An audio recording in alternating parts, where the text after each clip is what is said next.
am back. You have seen the style we will be making today. So we are going to use that Brazilian wool, and then I am going to go ahead and moisturize her hair with this leave-in conditioner and also the local shea butter really fast.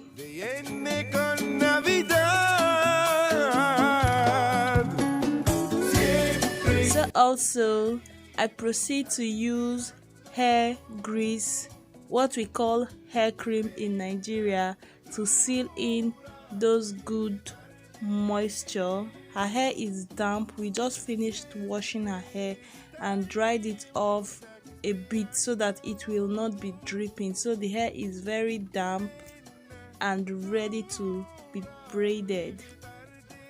So I start off sectioning the hair into two.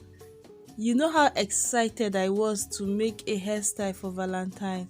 Unfortunately, I didn't get a perfect model, so this is what we are doing today.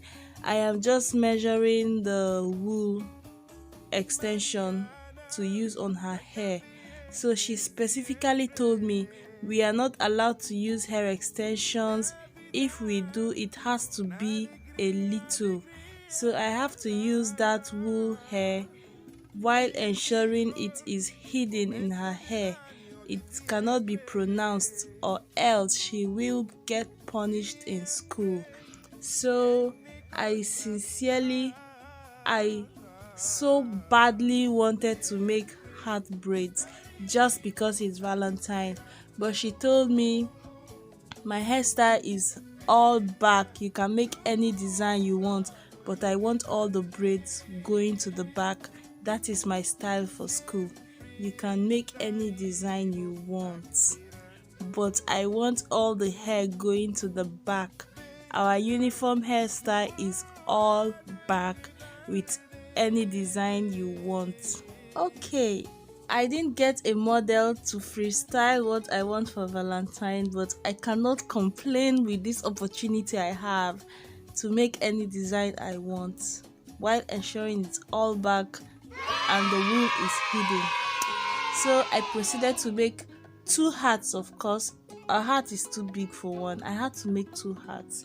So you will see me sectioning off the hats. That's what I am doing. If you are an absolute beginner, I have previous very detailed videos on how to make hat braids or braided hats.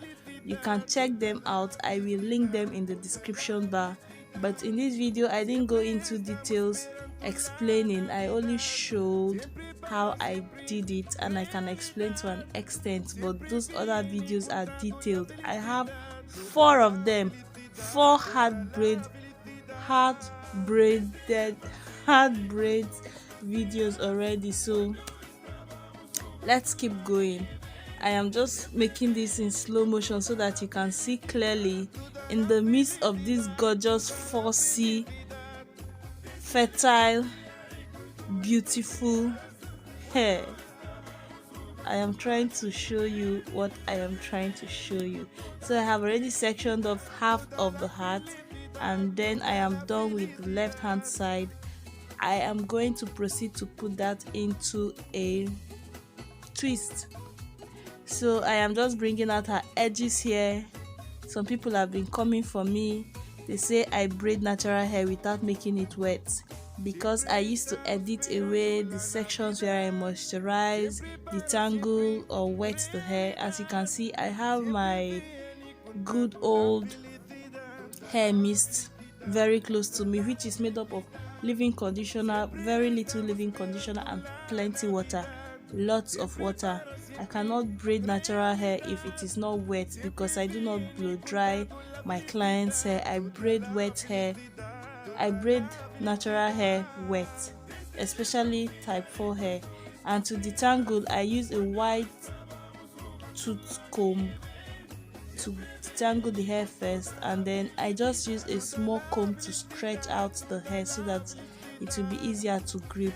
Now you're going to see how I incorporate the wool, the yarn extension, without letting it show. I add it as if I am making a feeding braid. but I just add little. This is going to help the braids to last longer and be firm, but you're going to see towards the end of the video how I conceal this. I do not braid it past her natural hair to a large extent, just a little, because I will have to burn the tip of the hair, the tip of the wool, and I won't want her natural hair to be fried or roasted in the process. So I just braid about 1 inch. 1 inch is a lot, just enough space. You're going to see when I was braiding this hair, she was like, no, I don't want the yarn too long, it's going to be obvious I added something to my hair. I was like, well, I have to braid it up to where your hair stops and then leave a little space so that I will not burn your hair. And she was like, no, it's still too long. I said, babe, your hair is up to this section, you're going to see us going forth and back when she'll be pointing it out, and I'll have to show her where her hair stopped. And she became excited. She was like, oh, so my hair is this long, my hair is this long, can it grow to my back, can it grow to my shoulders, can it get to waist length? I was like, of course, natural hair can grow up to any length as far as you maintain it. So I'm pointing out to her where her hair stopped. You can see from here where the thicker section stops. And she was like, no, it's too long, it's coming down. I was like, babe, see where your hair stopped, that's where your hair stopped, and that other space is so that I can burn it. And then she became happy.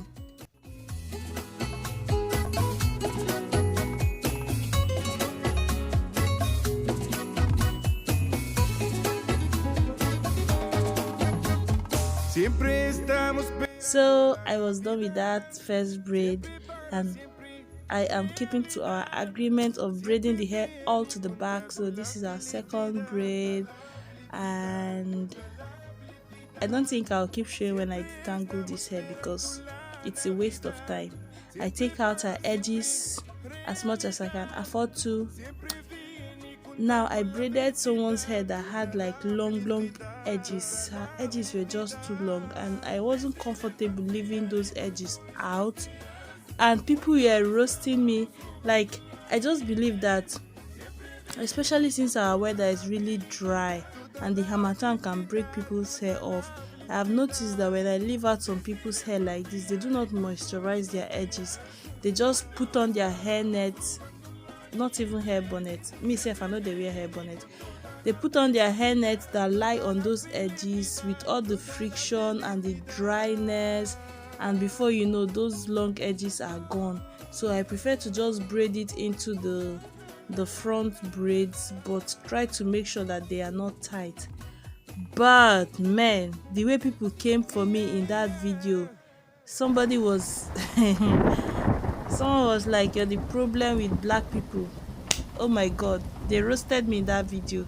And I do not understand how people leave out edges that are grown-ass hair, like very long, but her own is short, so I don't have a problem with that. I just explained to her how to take care of it to ensure that it doesn't break off. If she comes back to make her hair again and I notice that these hairs I left here are disappearing or have disappeared, I will not be leaving out the edges again. If I can make the first braid not to be tight, I will somehow incorporate the edges into the hair, because with our weather it's just not friendly. I don't know, I'll just find out and I'll keep an eye on this, on her hair. And of course she's going to come back. She's a returning customer, so you will get to see her again and we can all judge. It was on her hair that I made my beautiful flower braid that everybody loved. That flower braid, it was sweet. That was my second trial. The first time I tried it, I made a flower braid that looked like an octopus.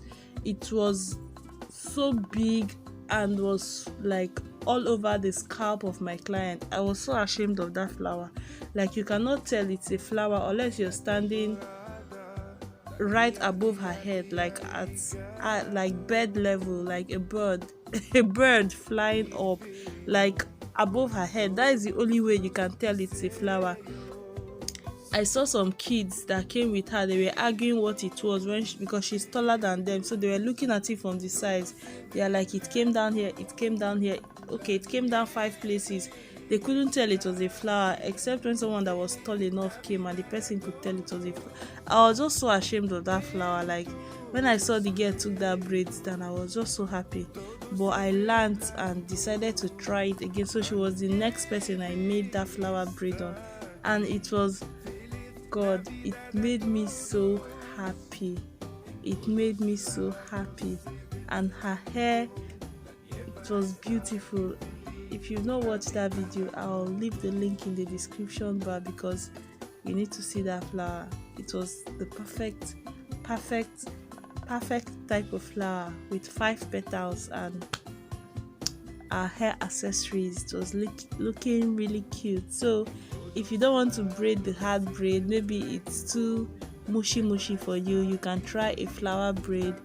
If that is not, or if you want to also get creative, you can try with numbers. Maybe if you have kids that are celebrating like their birthdays, or they have a game that a number is important to them, or just a date that means something to you, you can just incorporate it into their hair for fun because it's nice. Like every time I've braided a number on a kid's hair, or a flower or a heart, it makes them like extremely excited about it. They do not stop talking about it. Even when they come to make their hair again, they'll be like, Auntie, will you make a flower for me? Can you braid this number today? Like, it's just fun. They get excited. They keep showing everybody, I have a heart on my hair, I have a heart on my hair. It's just adorable. So if you can incorporate it for your kids, it's just an extra something interesting. Going back to the hard braids, from that beginner video I explained, this is our 10 o'clock arm. So we make our 2 o'clock and our 10 o'clock arm when braiding the hat. It's just funny, like when I am not close and I am videoing the hair, and people like this try to understand what I am doing on their hair, because I've just been going round and round and she doesn't know the hair. She's waiting for her all back with little design. So she was touching the hair, trying to figure out like what I have been running around on her hair making. I just told her, babe, relax.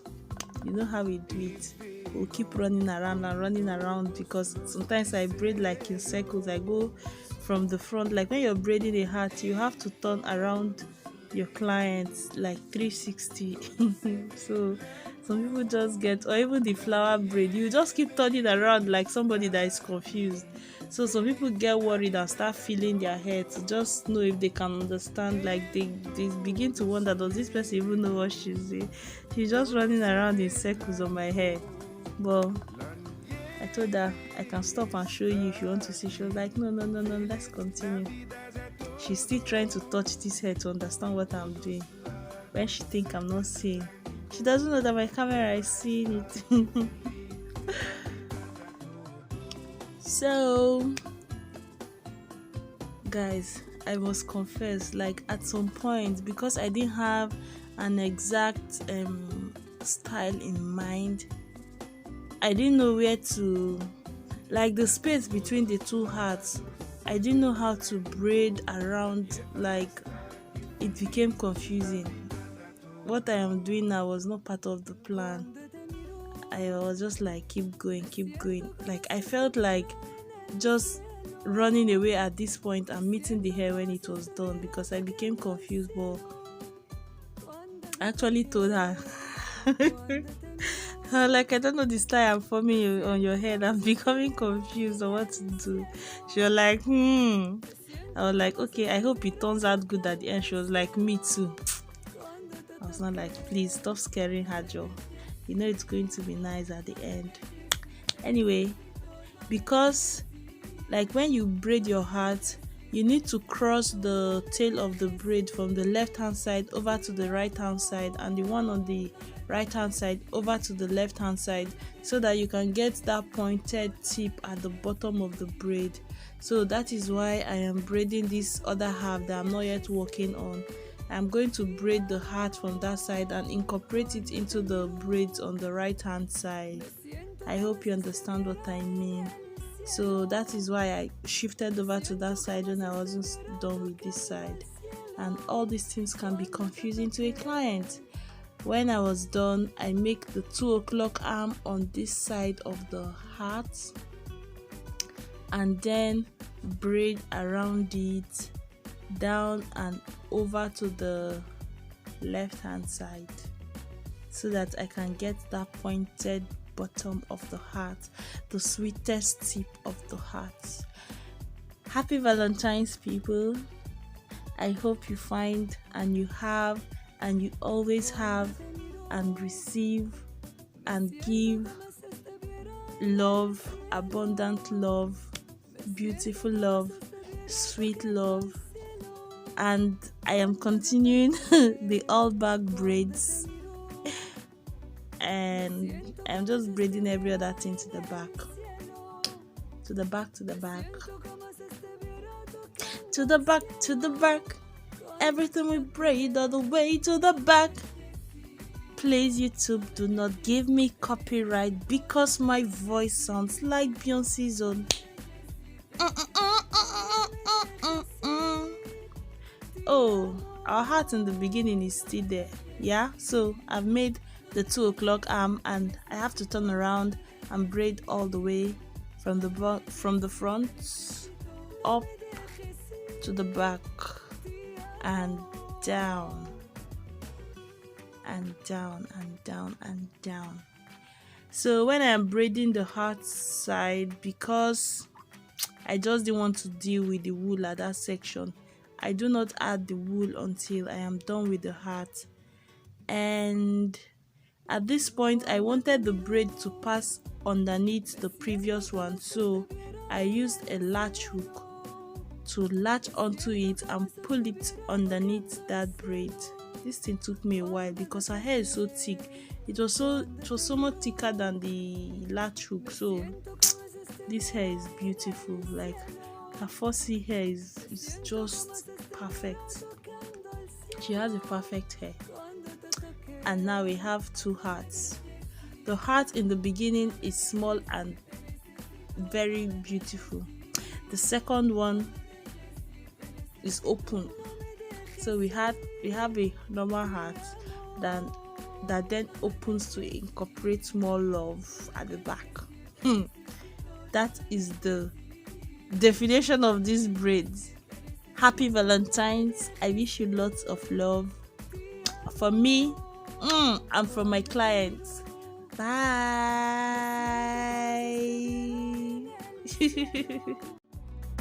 Siento como si estuviera tocando el